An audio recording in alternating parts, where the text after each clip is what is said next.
My name is Catherine Morrison, and I'm 32 years old. Imagine standing in a room filled with 200 military officers while your own sister, wearing her decorated Air Force uniform, introduces you as the family disappointment who couldn't even hold a real job. Now imagine the shock on every face when the three-star general commanding the entire base walks right past her, stands at attention, and salutes you instead. This isn't some revenge fantasy I dreamed up in therapy. This happened at Fort Bradley Military Base just last month, and it taught both my sister and me the most important lesson about respect, boundaries, and the dangerous assumption that a quiet life means an unsuccessful one. Before I share how my sister's public humiliation became the wake-up call she desperately needed, please take a moment to like and subscribe, but only if you genuinely connect with this story.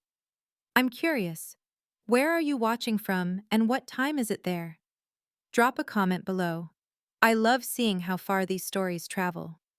Now, let me take you back to that morning when I drove through the military checkpoint, completely unaware I was about to face the most public humiliation of my life. Growing up as daughters of Colonel James Morrison meant everything in our house was measured in military achievements. Report cards weren't about grades, they were about class rank. Sports weren't about fun, they were about leadership potential. And career choices? Well, those were about service to country, period. Jessica thrived in that environment. ROTC captain in high school, valedictorian at the Air Force Academy, youngest squadron leader in her unit's history. Every family dinner came with updates on her latest commendation, her newest qualification, another record broken. Our parents would beam while she described flight maneuvers and mission briefings, their eyes glazing over with pride. "Katie still playing with her computers?" Jessica would ask at every family gathering, that slight smirk suggesting my work was just an expensive hobby. The way she said computers, like it was a dirty word, something childish and unserious. Our parents would shift uncomfortably. Mom would quickly change the subject to Jessica's upcoming promotion board. Dad would ask about her squadron's readiness scores. And I'd sit there, cutting my food into smaller and smaller pieces, smiling and nodding while Jessica regaled everyone with stories of her latest training exercise at Nellis or her perfect scores on tactical evaluations. What they didn't know, what I never told them, was that while Jessica was earning her captain's bars, I was in a classified facility in Mountain View, developing predictive radar algorithms that could detect stealth aircraft 300 miles out. The irony wasn't lost on me. Her squadron would eventually depend on my technology to stay alive, though none of them knew it yet. 2 years ago, I founded Sentinel Defense Systems in a converted warehouse in San Jose. The name was deliberately boring, deliberately forgettable. While Jessica was getting her picture in the base newspaper for leading a successful readiness drill, I was signing NDAs with Pentagon officials and debugging code that would revolutionize aerial threat detection. "You know, Kate," she'd said at last Thanksgiving, carving turkey with military precision, "it's never too late to do something meaningful with your life.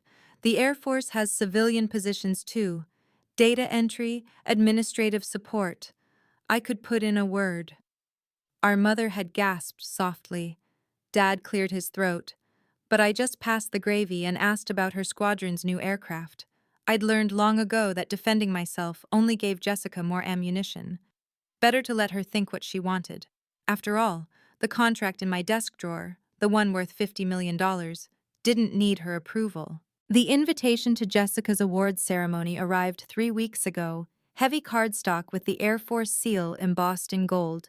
Her handwritten note on the back was classic. "Jessica, try to dress professionally for once. Important people will be there. J." I almost threw it away. Almost. But something made me pin it to my office bulletin board, right next to the letter from the Secretary of Defense that Jessica would never know about. The morning of the ceremony, I stood in my walk-in closet longer than usual, staring at two suits. The safe choice was my conservative black suit, the one Jessica always said made me look like a funeral director who shops at Target. But hanging next to it was my navy Armani, the one I wore to Pentagon briefings. The one I wore 3 days ago when I signed the contract that would change everything. That contract. Even now, holding the countersigned pages, I could barely believe it was real. $50 million for exclusive rights to our eagle eye detection system.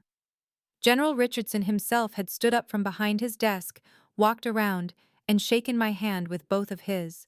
"Ms. Morrison," he'd said, "you've achieved in 7 years what Lockheed and Raytheon couldn't manage in 20. This technology will save lives." I chose the Armani. The drive to Fort Bradley took 2 hours through morning traffic. 2 hours of thinking about all the times Jessica had introduced me to her military friends as her computer hobbyist sister, or her sister who's still finding herself at 32. 2 hours of remembering every family dinner where my achievements were glossed over so we could hear, again, about Jessica's latest accomplishment. My phone buzzed at a red light. A text from my CFO, Marcus. "Pentagon confirmation just came through. You're officially their primary radar supplier for the Pacific Fleet. Congratulations, Kate, you've earned this." I pulled into the base parking lot, showed my visitor's pass to the guard at the checkpoint. He glanced at it, then did a double take, his eyes widening slightly. "Ms. Catherine Morrison, from Sentinel Defense Systems?" "Yes?" He snapped to attention so fast I thought he might hurt himself. "Ma'am, General Richardson asked me to inform him personally when you arrived. He said it was urgent." Strange, I thought, but I nodded and thanked him. As I walked toward the ceremony hall, I noticed other personnel glancing at me, whispering. A maintenance crew actually stopped working to stare. Something was happening here. Something I didn't understand yet. The ceremony hall was pure military intimidation. Hundreds of perfectly aligned chairs, walls lined with battle flags and squadron emblems, a stage that looked like it could host a war tribunal. The smell of floor wax and starched uniforms was overwhelming. I found my assigned seat in the family section, surrounded by beaming spouses wearing their Sunday best and parents clutching cameras. The woman next to me wore a pin with her son's photo in uniform. She smiled warmly, the kind of smile military families perfect, proud but tinged with worry. "First time at one of these?" she asked. "No, my sister's received awards before." "Captain Morrison's your sister? She's quite something. Youngest squadron leader on base, I heard." Before I could respond, a familiar voice cut through the pre-ceremony chatter. "Kate?" Major Thompson, Jessica's direct commanding officer, stood in the aisle looking like he'd seen a ghost. "Ms. Morrison, I didn't expect— it's an honor to meet you in person." "In person? We'd never met before." "I'm sorry, have we—" "Ma'am, your reputation precedes you. The briefing yesterday about Eagle Eye. Extraordinary work." He knew about Eagle Eye? But that was classified at the highest levels. Before I could ask, Jessica appeared, resplendent in her dress blues with 3 new ribbons I didn't recognize. Her smile flickered when she saw me, then shifted to confusion seeing Major Thompson at my side. "Major, is everything all right?" "Everything? Just introducing myself to your sister, Captain." He nodded to me once more, almost reverently, then walked away. Jessica watched him go, frowning. What was that about? I have no idea. She studied my outfit, her lips pursing. "Is that new?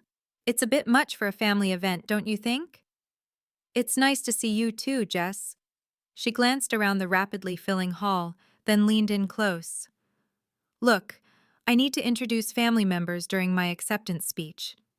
Just smile and wave, okay? These people matter. Colonel Hayes over there oversees procurement for the entire Western region. General Richardson might even show up. These are people who control millions in defense contracts." The irony was so thick I almost laughed. Almost. "This isn't one of your tech meetups, Kate. These people don't care about disruption or innovation or whatever buzzwords you're into these days. They care about service, sacrifice, and strength. Try to remember that." "I'll be appropriate, Jessica. I promise." "Good." She straightened my visitor's badge like I was 5. "This is my world. Please don't embarrass me." My world. If only she knew. The ceremony began with the standard pomp, presentation of colors, national anthem, invocation. I noticed 3 lieutenant colonels in the row ahead kept turning to look at me, whispering urgently. One pulled out his phone, showed something to the others, then all 3 turned to stare. "Your sister seems to have admirers," the woman next to me commented. "Though they're looking at you, not the stage." She was right. Throughout the opening remarks, I caught more glances, more whispers. A full colonel from the tech division actually stood up, walked to a better vantage point, and studied me like I was a rare artifact. Then the energy in the room shifted completely. General Richardson entered from the back, his 3 stars catching the overhead lights. The entire room subtly straightened, even those already at attention seemed to stand taller. He was early. Jessica had said he might not even make it. His aide, a sharp-looking major with intelligence insignia, scanned the room methodically. When his eyes found me, he immediately leaned toward the general, whispering urgently. General Richardson's gaze followed, locking onto mine. He nodded slowly, his expression unreadable, then did something unexpected. He didn't take his reserved seat in the front row. Instead, he remained standing at the back, positioned where he could see both the stage and where I sat. "And now," the MC announced, pulling my attention back, "for our Excellence in Operations Award, Captain Jessica Morrison." Jessica strode to the podium with perfect military bearing, her shoulders back, chin high. The crowd applauded politely. She waited for silence, then began. "Service before self. These 3 words define not just our creed but our character. Today, receiving this honor, I'm reminded that excellence isn't achieved alone." Standard opening. Safe. Professional. I want to thank my parents, Colonel James Morrison and Mrs. Linda Morrison, for teaching me that duty isn't just a word, it's a way of life. Warm applause. Our parents, watching via live stream from Florida, were probably crying. My brother, Lieutenant David Morrison, currently deployed in Qatar, who shows me daily what courage really means. More applause. David would hate being mentioned, but he wasn't here to object. And Jessica paused, that familiar smirk appearing. My older sister Kate is here too, taking a break from her computer activities. A few chuckles. My face warmed. She's between jobs right now, trying to find her path. It's never easy being the civilian in a military family, especially when you haven't quite found your purpose yet at 32. But we love her anyway. The laughter was scattered, uncomfortable. Several senior officers weren't even pretending to smile anymore. General Richardson was walking toward the stage. Jessica, emboldened by the nervous laughter, leaned into the microphone. "Kate here has been working on computers for about 10 years now." She used air quotes, her voice dripping with condescension. "Still waiting for that big breakthrough, aren't we, sis?" The woman next to me gasped softly. Major Thompson, standing near the wall, looked like he wanted to disappear into it. "But hey," Jessica continued, oblivious to the shifting atmosphere, "if anyone needs help with their iPhone after the ceremony, she's your girl. Right, Kate?" She actually winked at me, in front of 200 officers. My hands clenched in my lap, but I kept my expression neutral. I even offered to help her get a civilian position on base. Entry level, of course, but we all have to start somewhere, even at 32. She chuckled at her own joke. Sometimes I think the best thing about my success is showing Kate what she could have achieved if she'd made better choices. The silence that followed wasn't just uncomfortable, it was hostile. Several senior officers were now standing, their faces dark with something between shock and anger. "You know what they say," Jessica pressed on, completely missing every social cue. "Behind every successful military family is one relative who reminds us why we chose to serve instead of whatever it is Kate does these days. Playing with code? Building websites? Honestly, I've stopped keeping track." "Captain Morrison." General Richardson's voice cut through the room like a blade through silk. Every head turned. He was halfway to the stage, his expression carved from stone. "General!" Jessica's voice jumped an octave. "I didn't realize I'm honored you could—" "Captain, before you continue, I have a question." His voice was calm, too calm, the kind of calm that preceded court-martials. "Do you know what your sister actually does for a living?" Jessica laughed nervously, adjusting the microphone. "Sir, she works with computers, small projects, freelance stuff. She's been trying to start some kind of company, I think." Freelance stuff. He repeated each word like it tasted bitter. "Captain, are you aware that the Eagle Eye detection system your squadron is scheduled to receive next month was designed by a civilian contractor?" Jessica straightened, trying to recover her composure.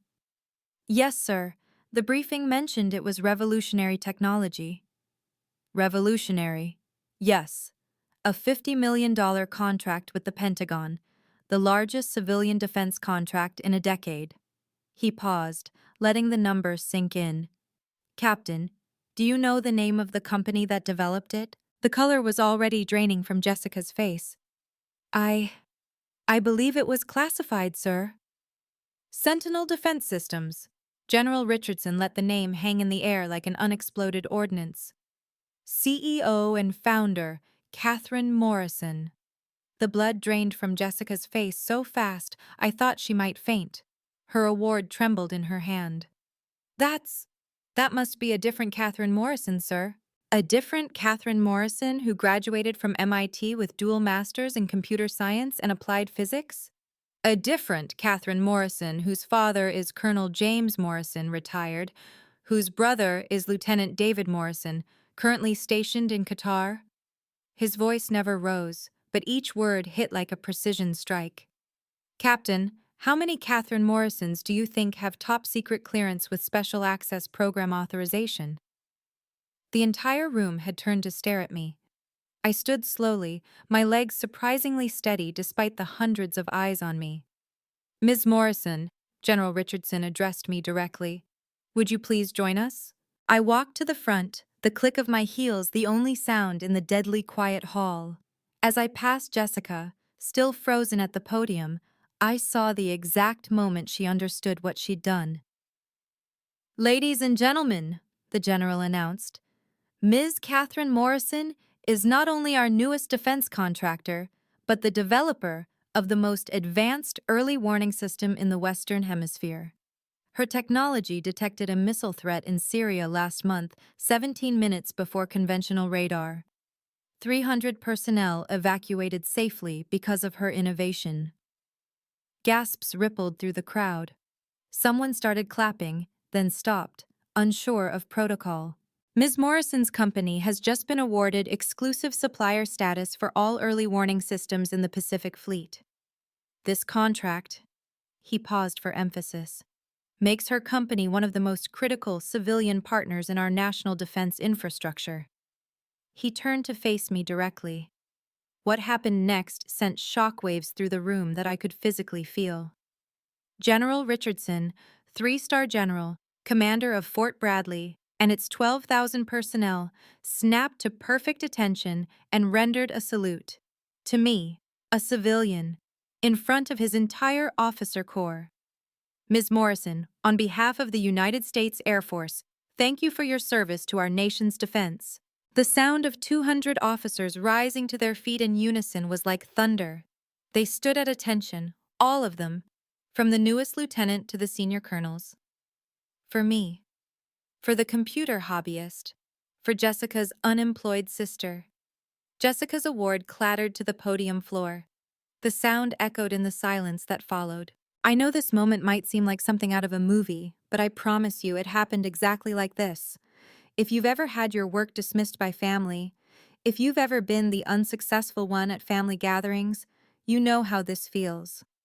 I see you in the comments sharing your own stories, and they matter. If this resonates with you, please hit that like button. It helps others who need to hear this find it. And if you're new here, consider subscribing. I share real experiences about respect, boundaries, and finding your worth every week. Now, let me tell you what happened when Jessica finally found her voice. General Richardson held the salute until I awkwardly nodded. Only then did he relax, turning back to address the room as the officers retook their seats. "Captain Morrison," his voice could have frozen jet fuel, "your sister holds security clearances that exceed yours by 3 levels. She has been in meetings with the Joint Chiefs of Staff. Her patents are classified at such a level that even mentioning their existence requires special authorization. Jessica stood at the podium like a broken doll, her mouth opening and closing without sound. Furthermore, he continued, as our exclusive supplier, Ms. Morrison has contractual authority over who can access her technology. Every squadron commander, every base that wants to implement Eagle Eye, needs her personal approval. Major Thompson stepped forward from the wall. Sir, does this mean— It means, Major, that Captain Morrison's squadron's upcoming upgrade depends entirely on her sister's signature. He turned back to Jessica. The sister she just called unemployed. The sister she offered an entry-level data position. The sister whose computer activities will save more lives than most of us will in our entire careers. The general reached into his jacket, pulling out an official envelope. Ms. Morrison, I was planning to do this privately, but given the circumstances, he handed it to me with both hands formally. Your Congressional Commendation for Contributions to National Defense, signed yesterday by the Secretary of Defense. I took the envelope, my hands steady despite my racing heart. The weight of it felt significant, final. Captain Morrison. General Richardson's voice dropped even lower. You should know that your sister's company has been designated a critical defense asset. Any interference with her operations, any attempt to undermine her work or reputation, would be considered a threat to national security. I trust I'm making myself clear? Jessica's "yes, sir" was barely a whisper. There's one more thing, General Richardson announced, his voice carrying to every corner of the silent hall. The Pentagon has requested Ms. Morrison serve as technical advisor for all West Coast implementations. Captain Morrison, that means your sister will be evaluating your squadron's readiness to handle her technology. The implications hit Jessica like a physical blow. She gripped the podium for support. Colonel Hayes from procurement stood up. General, if I may, we've been trying to arrange a meeting with Ms. Morrison for 3 months. Her office said she'd be attending a family event today. He looked at Jessica with barely concealed disgust. We didn't realize it was this one. My office didn't mention the nature of the event, I said, speaking publicly for the first time. My voice was steady, professional. I simply blocked out the time for family. Family, General Richardson repeated, looking at Jessica. Captain, do you have anything you'd like to say to your family? Jessica turned to me, her face pale, eyes desperate. Kate, I had no idea. Captain Morrison, the general cut her off. You'll have time for personal conversations later. For now, perhaps you should finish your acceptance speech. Though I'd suggest reconsidering your prepared remarks about military superiority over civilian contributors. Someone in the back actually coughed to cover a laugh. Jessica stood at the podium, award forgotten on the floor, facing 200 officers who now knew she'd just publicly humiliated the Pentagon's newest golden child, her squadron's future, her sister. She started, stopped, tried again. I want to thank everyone for this honor. I'm grateful for the opportunity to serve. Her voice was hollow. The applause, when it came, was perfunctory, a few polite claps that died quickly. She bent to pick up her award, hands shaking, then walked off stage. Jessica descended from the stage, her legs visibly unsteady. The crowd parted as she approached me, their expressions ranging from shock to secondhand embarrassment. She stopped 3 feet away, forcing a laugh that fooled no one. Kate, this is incredible. Why didn't you tell me? We could have— I would have— Would have what, Jessica? My voice was quiet but carried in the silent hall. Treated me with basic respect? Oh, come on! Her voice pitched higher, defensive, desperate. It was just sibling teasing. Everyone knows I didn't mean anything by it. Several officers actually stepped back, not wanting to be associated with her defense. Captain Morrison? Major Thompson's intervention was sharp. Perhaps this conversation should be private. No, Jessica snapped, then caught herself, her military bearing cracking. I mean, this is clearly a misunderstanding. Kate knows I've always supported her. Tell them, Kate. Tell them how I offered to help you get a job here. Every eye in the room turned to me. The weight of their attention was overwhelming, but I kept my voice level. You offered me an entry-level data entry position, despite knowing I have 2 master's degrees from MIT. I didn't know about this company. Her voice cracked, raw with panic. How was I supposed to know you were some big defense contractor? You never said anything. You let me think. I let you think what you wanted to think, Jessica. Every time I tried to tell you about my work, you called it playing with computers. Because that's what you said you did. No, I said I worked in technology. You decided that meant I was unemployed. She spun to face the room, her eyes wild, searching for support that wasn't coming. This is just a misunderstanding between sisters. Kate's always been secretive about her work. Security clearance, apparently. How was I supposed to know? Captain.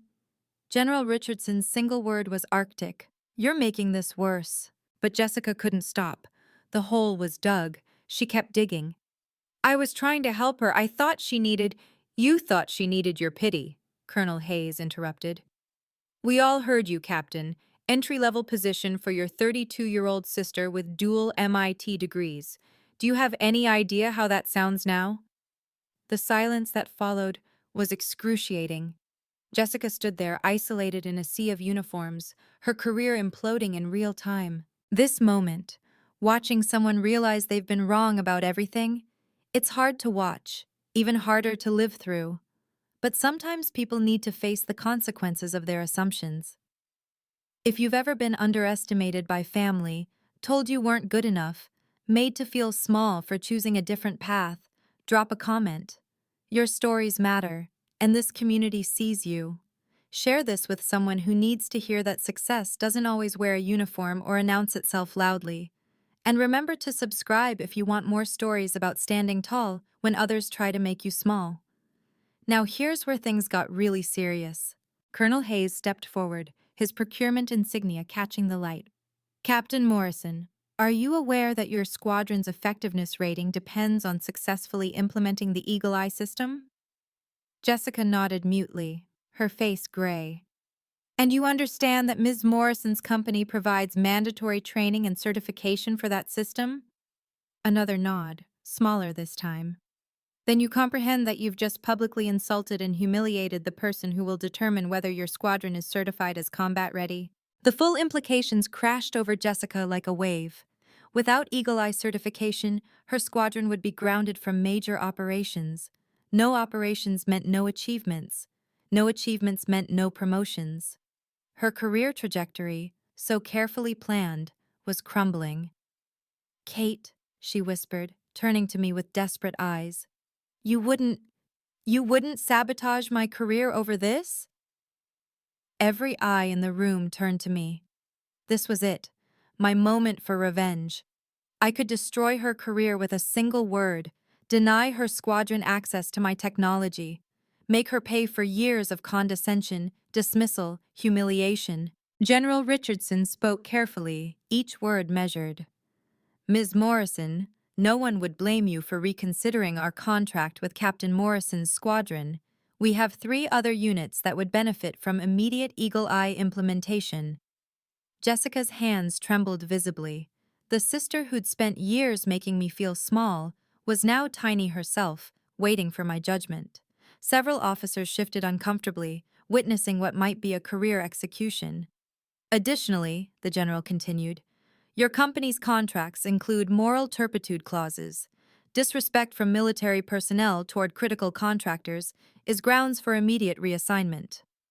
Sir, Major Thompson interjected quietly, Captain Morrison's next promotion board includes 3 officers present in this room. The subtext was clear. Everyone who mattered had just witnessed Jessica humiliate me. Her promotion was already dead, regardless of what I decided. General, I said, my voice cutting through the tension, I need time to consider this. May I review the squadron readiness reports first? Of course. Major Thompson, provide Ms. Morrison with all necessary documentation. He checked his watch with military precision. We'll reconvene in my office in 1 hour. Captain Morrison, you'll attend as well." As the crowd began to disperse, Jessica grabbed my arm, her grip desperate. "Kate, please. I know I messed up, but this is my life, my career, everything I've worked for." "Everything you've worked for?" I removed her hand gently but firmly. "Jessica, while you were mocking me for playing with computers, I was building technology that will save lives, your colleagues' lives, maybe even yours." General Richardson's office was exactly what you'd expect: walls covered with tactical maps, commendations, and photographs with 3 different presidents. Jessica sat rigid in her chair, her award forgotten on the desk between us, while I reviewed her squadron's files. "Ms. Morrison," the general began, settling behind his massive oak desk, "before we discuss Captain Morrison's situation, there's something you should know." He pulled out a classified folder, sliding it across to me. "Your prototype system in Syria, Operation Desert Shield, detected an incoming missile attack 17 minutes before our conventional radar systems." I looked up from the readiness reports. "The field test was successful then?" "Beyond successful. 300 personnel evacuated safely. 300 families didn't get notification of casualties because of your technology." He leaned back, his expression grave. "The Pentagon wants to fast-track implementation across all forward bases. Priority 1. Jessica made a small sound, surprise maybe, or recognition of what she'd dismissed as playing with computers. "Which brings us to Captain Morrison's squadron." The general pulled out another file. "They're scheduled to be the first full implementation on the West Coast, the flagship program, high visibility." "I see." I turned to Jessica, studying her for a long moment. "Your squadron's technical readiness scores are impressive, 97th percentile." Hope flickered in her eyes like a drowning person seeing a life preserver. "But," I continued, letting the word hang, "there's a problem. My technology requires absolute trust between civilian contractors and military personnel. Your squadron needs to understand that the computer hobbyist they're working with might be the person who saves their lives." Major Thompson cleared his throat. "Ma'am, if I may, the entire squadron witnessed today's incident. They're aware of the disrespect shown." "Then they're also aware that I could pull the contract." I kept my voice neutral, professional. "Jessica, do you know what Eagle Eye actually does?" She shook her head, silent. "It predicts enemy aircraft movement using quantum algorithms.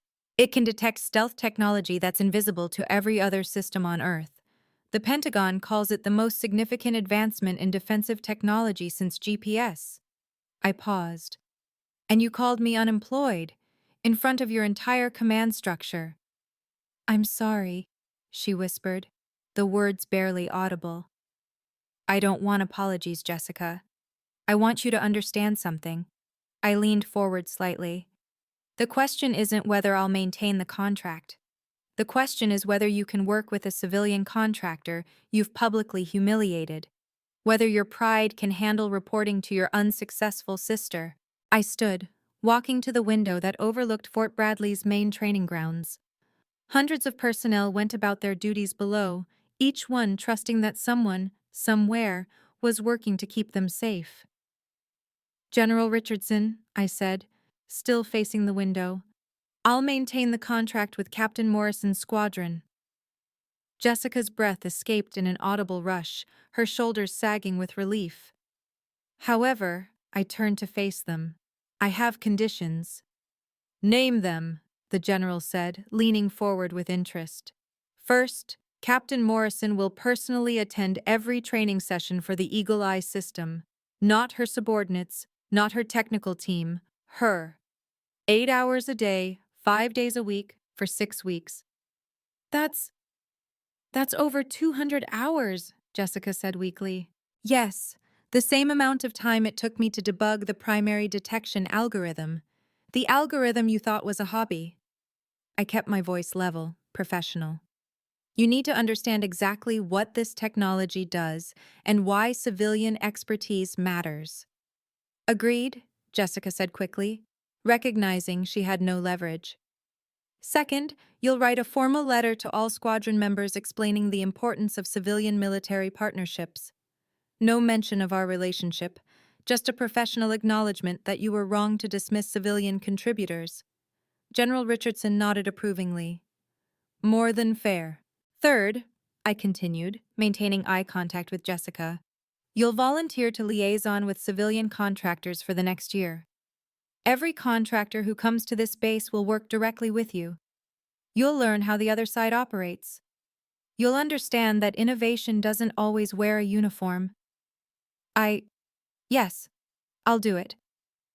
Fourth, the next time you introduce me to anyone, military or civilian, you'll introduce me as Catherine Morrison, CEO of Sentinel Defense Systems.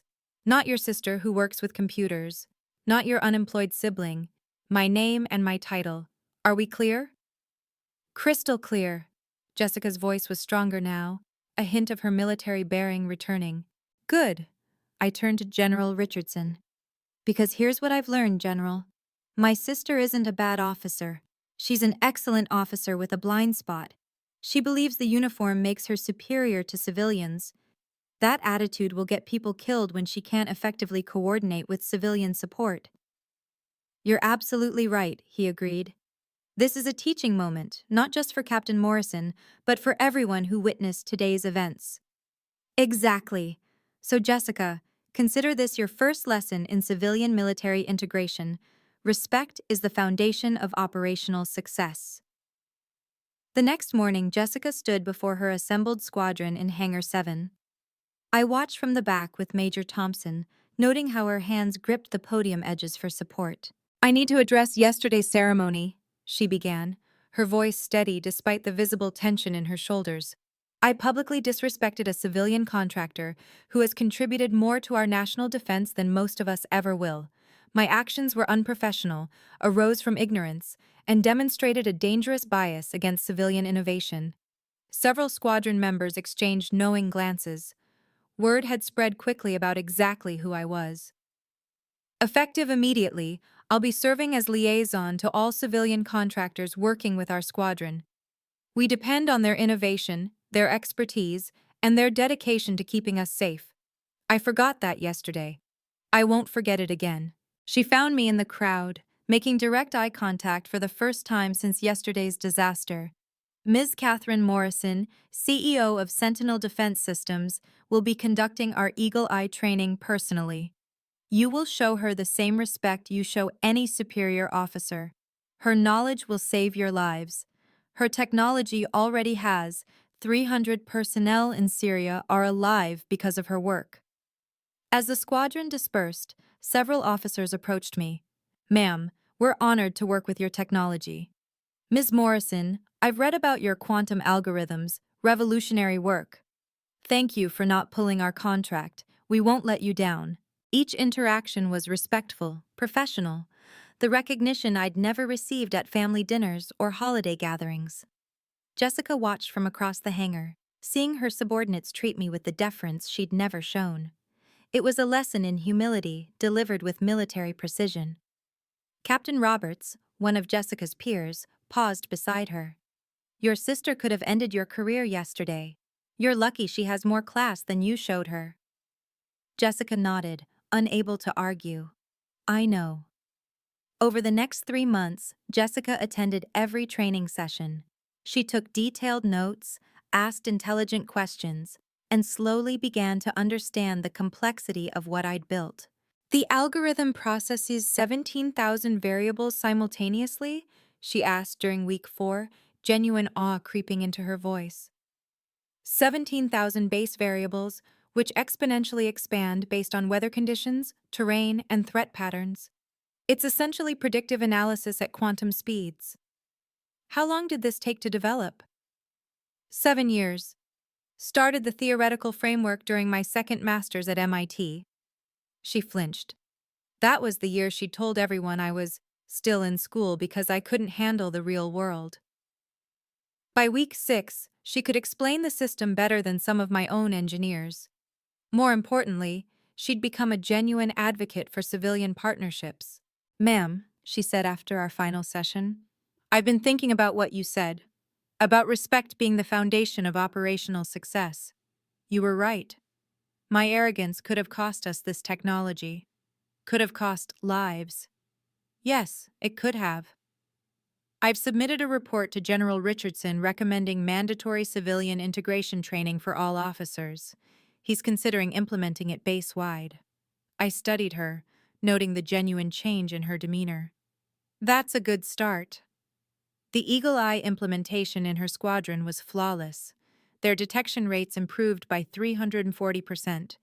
They became the model squadron for the entire West Coast rollout, with Jessica personally training other units on civilian integration protocols. During the final certification ceremony, General Richardson made a point of recognizing both military and civilian contributors equally. Captain Morrison and Ms. Morrison have demonstrated that our strongest defense comes from partnership, not prejudice. Jessica found me afterward. Kate, I know I can't undo what I said, but you're right. You can't. But you can do better going forward. That's all any of us can do. The ripples from that ceremony spread throughout the military community faster than classified intel. Within a week, I received interview requests from Defense Weekly, Military Technology Today, and 3 major news networks. I declined them all. The work spoke louder than any interview could. But the military community is surprisingly small. Word spread. At the next family gathering, Thanksgiving, the dynamics had completely shifted. Kate! My father stood when I entered, something he'd only ever done for superior officers. His voice carried a mix of pride and shame. General Richardson called me personally. He said you're revolutionizing base defense. My mother hugged me tighter than usual, tears in her eyes. Why didn't you tell us, sweetheart? All these years. I tried, Mom. Remember last Christmas when I mentioned the Pentagon contract? You changed the subject to Jessica's commendation. They had the grace to look ashamed. The memory was clear now, how quickly they'd pivoted to Jessica's achievements, how my mention of some government work had been brushed aside like lint on a uniform. David, home on leave, shook my hand with military formality. Sis, my unit's getting Eagle Eye next month. My CO says it's the best thing to happen to force protection in decades. He also said you personally approved our squadron's access. Your readiness scores were excellent. He also said Jessica almost screwed it up for everyone. David's expression was carefully neutral. That true? Before I could answer, Jessica arrived. Out of uniform, in civilian clothes, she looked smaller somehow, diminished. She entered the room quietly, a stark contrast to her usual grand entrances. Kate's company just got another contract, she announced to the family, her voice steady but subdued. 70 million, Navy this time. How did you know that? I asked, genuinely surprised. The announcement isn't public yet. Admiral Chen mentioned it at yesterday's integration meeting. I'm on the Civilian Partnership Committee now. They wanted someone who understood both sides. She paused, meeting my eyes. Someone who'd learned the hard way that brilliance doesn't always wear a uniform. My father raised his glass, his colonel's bearing still evident despite retirement. To Kate, for protecting those who protect us. It was the toast he'd never given me before, the recognition I'd waited 32 years to hear. 6 months later, I stood in the Pentagon briefing room, presenting Eagle Eye's expansion to the Joint Chiefs. The room that had once felt impossibly formal now felt familiar. Jessica was there, part of the implementation committee, taking notes with the same intensity she once reserved for flight maneuvers. Ms. Morrison's technology has prevented 17 potential breaches across 7 bases, the Secretary of Defense announced. We're recommending full deployment across all branches. Budget approved, $500 million over 5 years. The number hung in the air like a victory flag. Several officials applauded. I remained composed, professional, the same demeanor I'd maintained while being called unemployed. After the briefing, Jessica approached me in the Pentagon cafeteria, the same place where years ago I'd sat alone while she attended military galas I wasn't invited to. Kate, can we talk? We found a quiet corner overlooking the memorial garden. Arlington stretched beyond, Endless rows of service and sacrifice. I got offered a position, she said. Pentagon, Civilian Military Integration Director, full-time. Congratulations, you've earned it. The thing is, she hesitated, then pressed on. I'd be working with your company regularly, your direct liaison for all East Coast implementations. I wanted to make sure you're comfortable with that. I studied her. 6 months had changed her fundamentally. The arrogance was gone, replaced by genuine competence and hard-won humility. She'd become known throughout the military as the officer who bridged the divide, who understood that innovation could come from anywhere. Jessica, I need to know something. Are you taking this job because you believe in civilian-military partnership, or because working with my company looks good on your resume? Both, she said without hesitation, meeting my eyes directly. But mostly because I've seen what happens when we dismiss civilian innovation. We almost lost your technology because of my ego. How many other innovations are we missing because of officers like I used to be? It was the right answer, honest, humble, real. Then yes, I'm comfortable with it. But Jessica, this is a professional relationship. In all technical matters, you'll be reporting to me. Can you handle your little sister effectively being your boss? She straightened, military bearing returning. You're the CEO of a defense company saving lives daily. The question isn't whether I can handle reporting to you. It's whether you can trust me to do it right. Can I? Yes, because I finally understand that respect isn't about rank. It's about recognition. Today, 2 years after that ceremony at Fort Bradley, Jessica and I have the relationship we should have had all along. Professional, respectful, honest. She introduces me correctly now. This is Catherine Morrison, CEO of Sentinel Defense Systems. No qualifiers, no diminishments, no air quotes around my work. Just facts. And when people ask how she knows me, she says, we work together on defense integration. She's also my sister. In that order, professional first, personal second. Last week, at a Pentagon reception, I watched her explain Eagle Eye to a group of new officers. This technology will fundamentally change how we protect our forces. It was developed by a civilian company. One person with a vision and 7 years of dedication.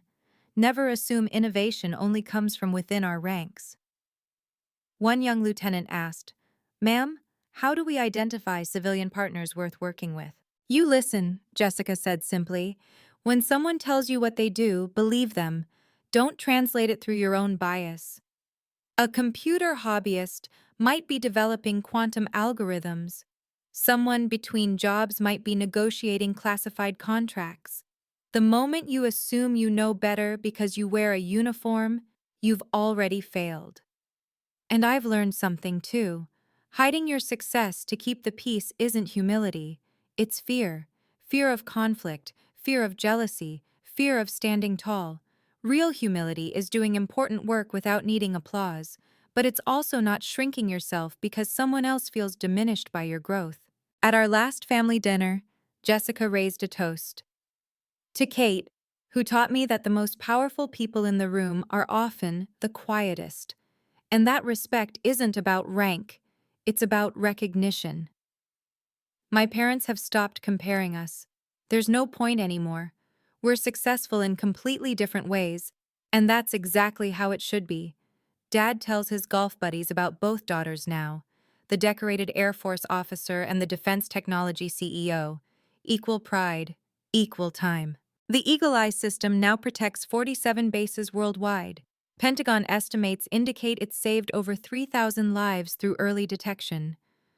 Every time I visit a base for implementation or training, officers salute me, a civilian.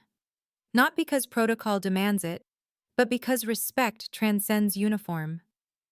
Jessica has become one of the military's strongest advocates for civilian partnership. She tells the story of that ceremony to every new officer orientation, not as a victim narrative, but as a cautionary tale about assumptions and arrogance.